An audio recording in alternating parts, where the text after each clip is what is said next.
Assalamualaikum semua. Jadi hari ini kita akan sambung lagi untuk matematik tingkatan 4 KSSM untuk bab 9 iaitu kebarangkalian peristiwa bergabung bahagian keempat. So kita akan masuk subtopik 9.4 iaitu aplikasi kebarangkalian peristiwa bergabung. Okey, untuk 9.4 aplikasi kebarangkalian peristiwa bergabung, standard pembelajaran menyelesaikan masalah yang melibatkan kebarangkalian peristiwa bergabung.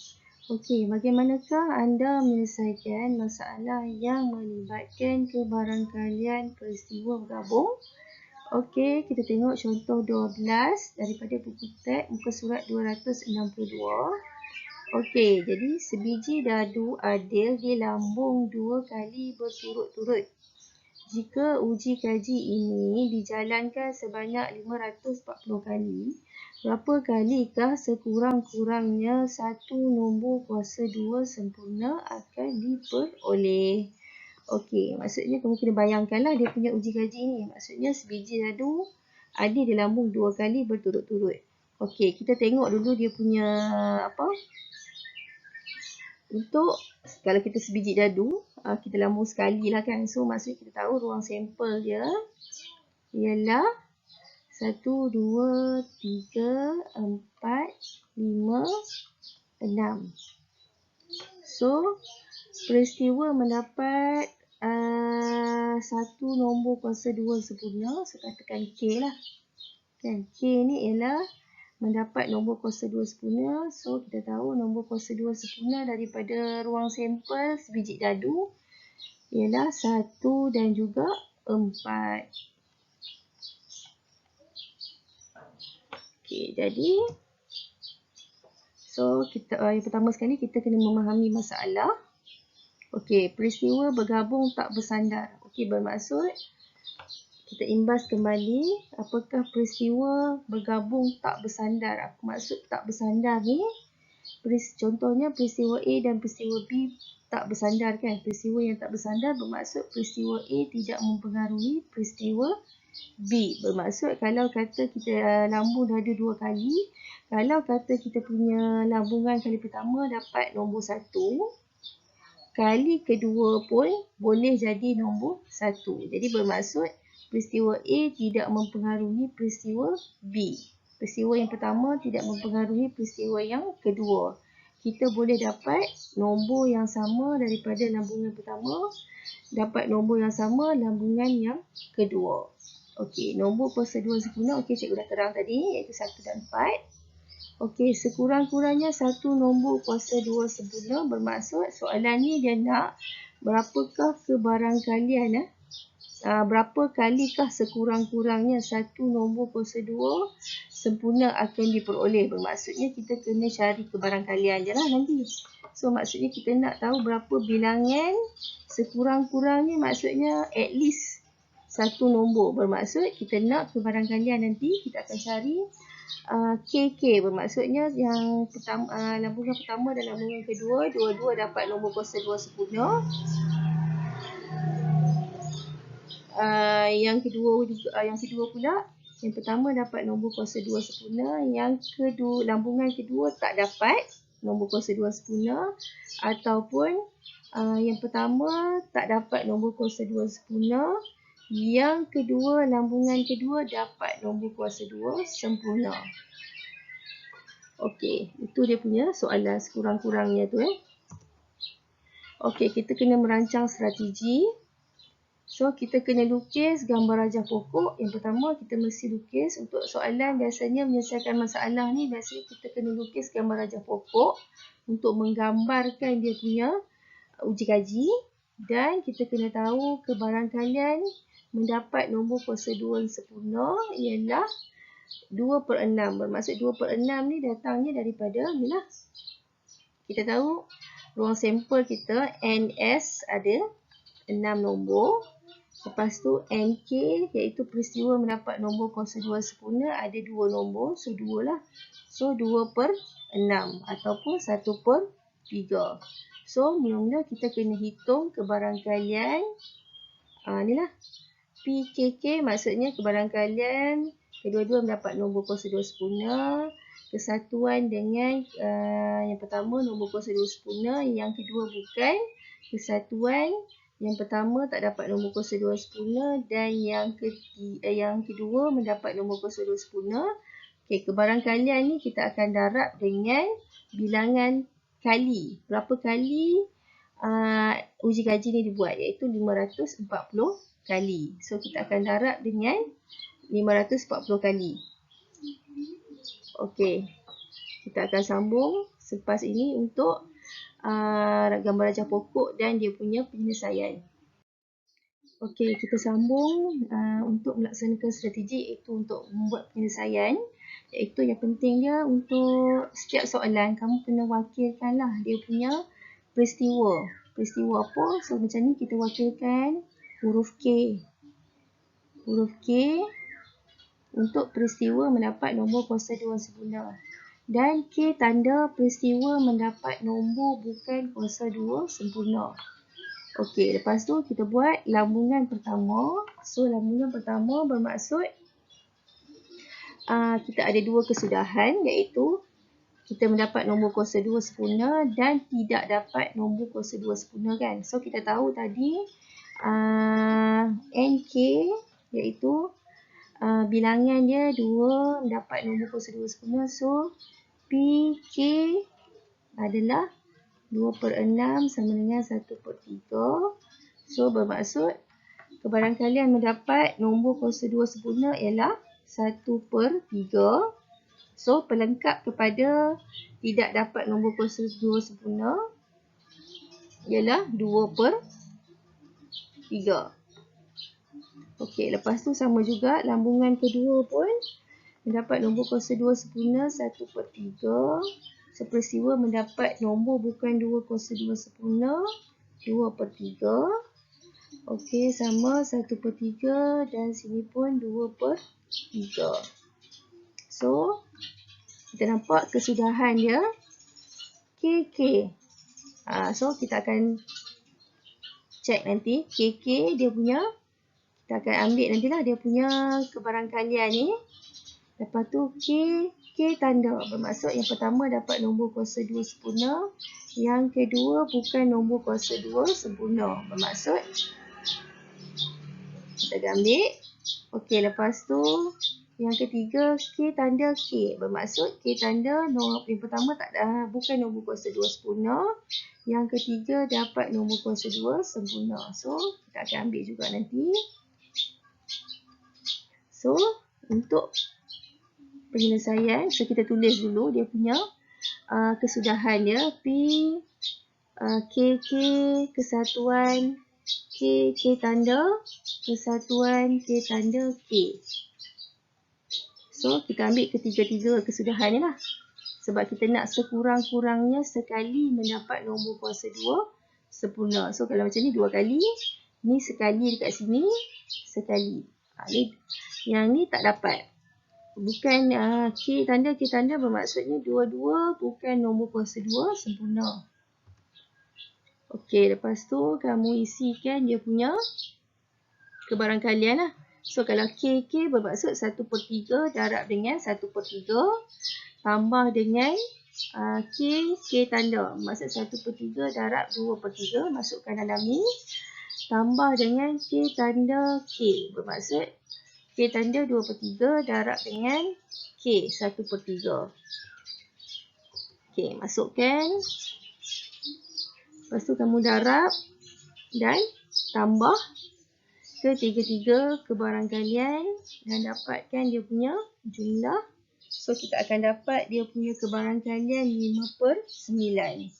Okey, ini ialah kebarangkalian, tapi kita belum selesaikan lagi soalan ni sebab soalan ni nak uji kaji ni dijalankan sebanyak 540 kali. So berapa kalikah sekurang-kurangnya satu nombor kuasa 2 sempurna akan diperoleh. So maksudnya dia pada formula ni PA sama dengan NA bahagi NS kan. Bermaksud kita dah tahu PA iaitu 5/9. Yang NS kita tahu 540 kali. So sebenarnya sekarang kita nak cari NA. Bilangan kali peristiwa tu berlaku. So bermaksud kita kena reverse. Kita kena darablah 5 per 9 kena darab dengan 540 untuk dapat peristiwa, bilangan kali peristiwa berlaku. Ya, itu dah. N sekurang-kurangnya satu nombor kuasa 2 sempurna sama dengan bilangan kebarangkalian dia iaitu 5 per 9 darab dengan 540. So kita dapat dia punya bilangan kali peristiwa berlaku sebanyak 300 kali. Okey, lepas tu kesimpulannya, kamu boleh tulis kesimpulan di akhir penyelesaian kita. Jalan kerja kamu di bawah tu kamu boleh tulis kesimpulan iaitu sebanyak 300 kali untuk memperoleh sekurang-kurangnya satu nombor kuasa 2 sempurna. Bermaksud uji kaji ni dia kena buat sekurang-kurangnya 300 kali lah. Baru dia boleh dapat kebarangkalian 5 per 9 tu.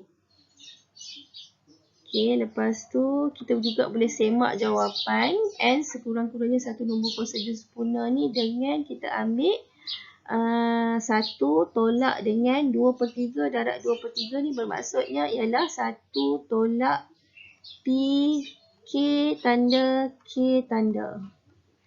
Bermaksud ni lah yang ni. Yang percubaan pertama tidak bukan nombor kuasa 2 sempurna. Percubaan kedua pun bukan nombor kuasa 2 sempurna. So kita ambil pelengkap dia 1 tolak 2 per 3 darab 2 per 3. Lepas tu masih sama dapat kebarangkalian dia.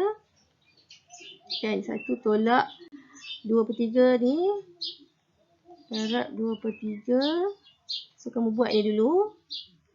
So dapat ni sama juga kita kena darab dengan 540. So kita try. 1 tolak 2 per 3.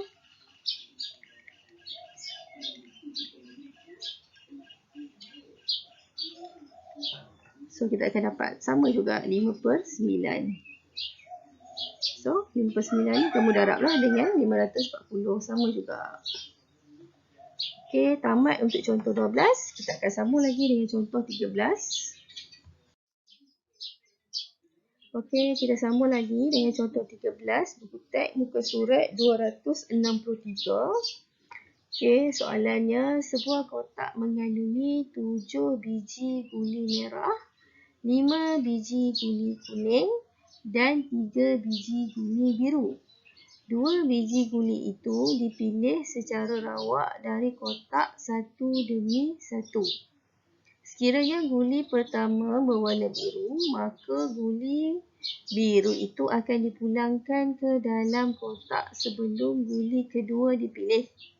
Sekiranya guli pertama bukan berwarna biru, maka guli itu tidak dapat dipulangkan ke dalam kotak dan guli kedua dipilih. Hitung kebarangkalian mendapat kedua-dua guli yang berlainan warna. Okey, jadi kamu kena faham dia punya soalan. Kita kena faham kita punya masalah ni macam mana. So kita kena tahu untuk soalan 13 ni ialah peristiwa bergabung bersandar. Bermaksudnya peristiwa yang pertama akan mempengaruhi peristiwa yang kedua. Okey, kita kena tahu juga jumlah guli ialah 15. Sebab kita punya guli merah ada 7 kan. Guli merah 7 tambah dengan guli kuning 5 tambah dengan guli biru.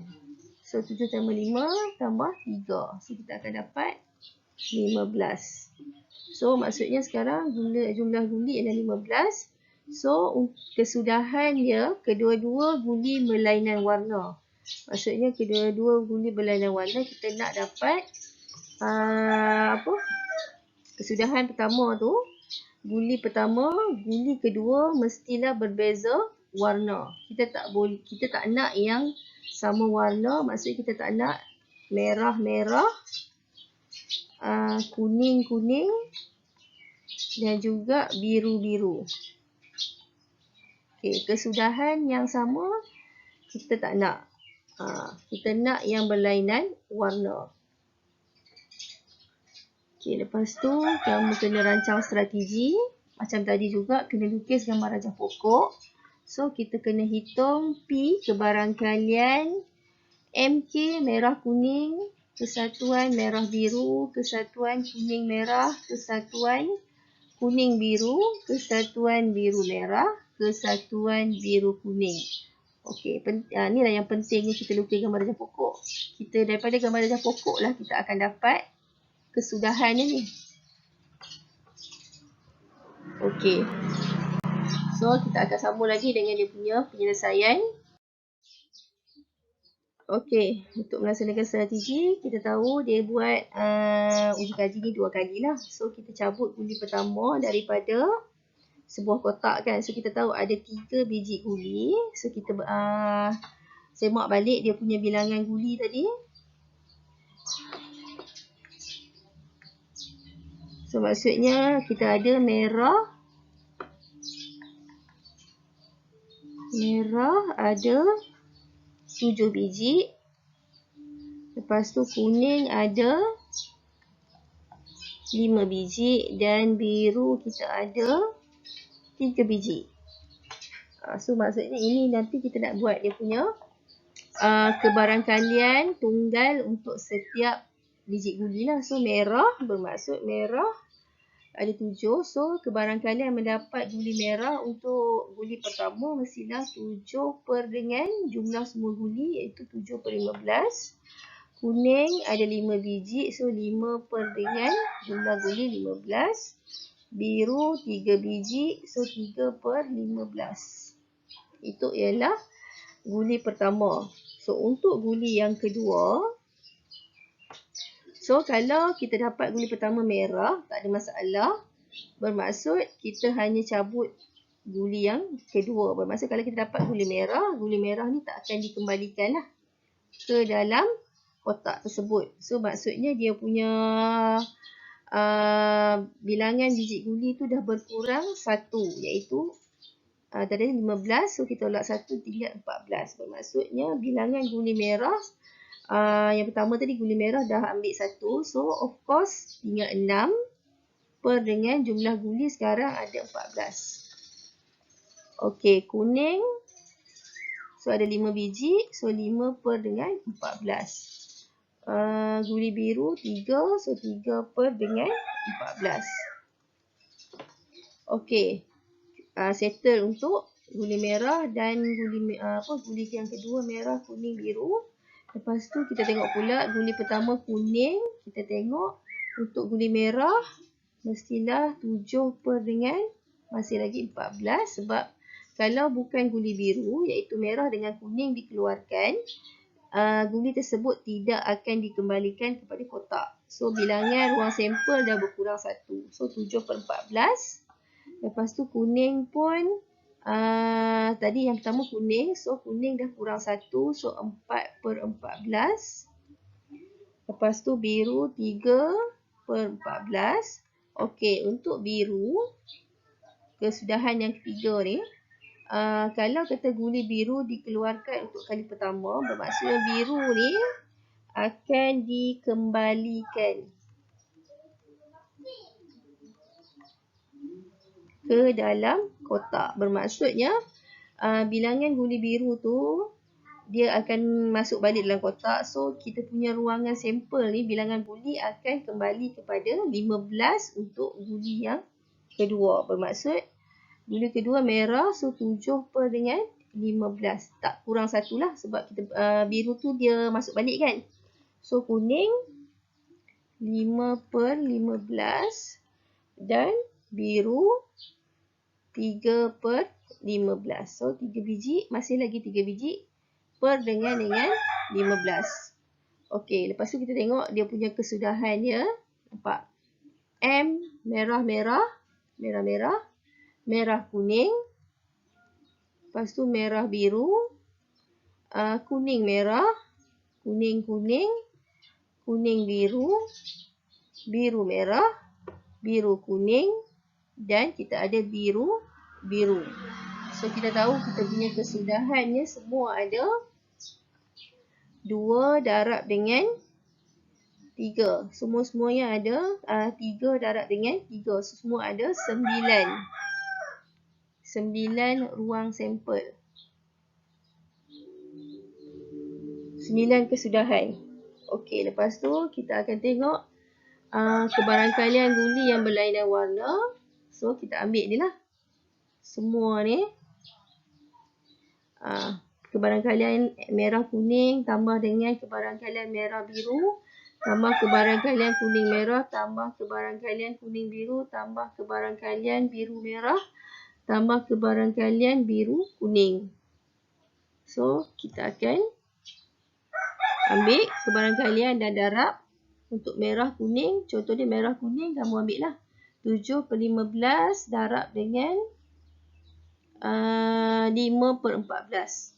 Jangan ambil merah-merah. Merah-merah kita tak nak. Lepas tu tambah dengan merah biru.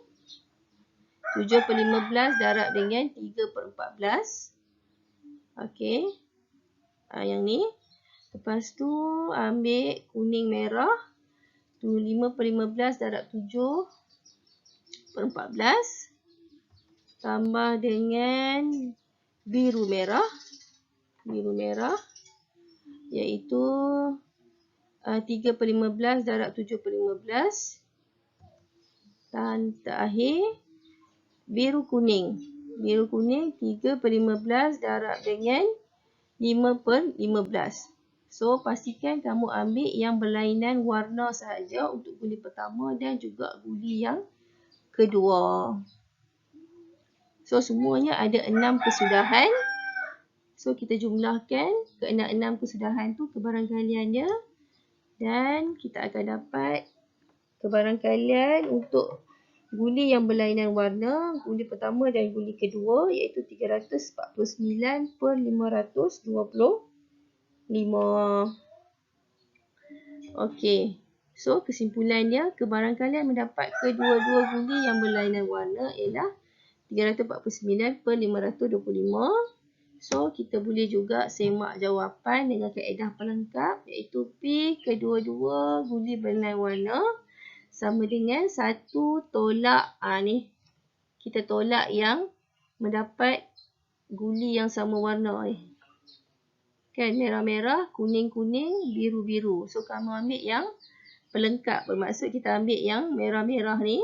7/15 darab dengan 6/14.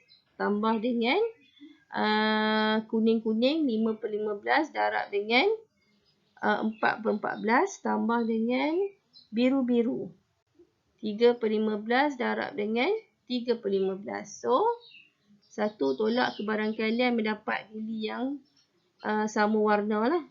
So, kita akan dapat juga 349. Okey. Sekian untuk contoh 13. Okey, sekian terima kasih daripada kami Panitia Matematik SMK Seri Kurau untuk tajuk 9.4 aplikasi kebarangkalian peristiwa bergabung.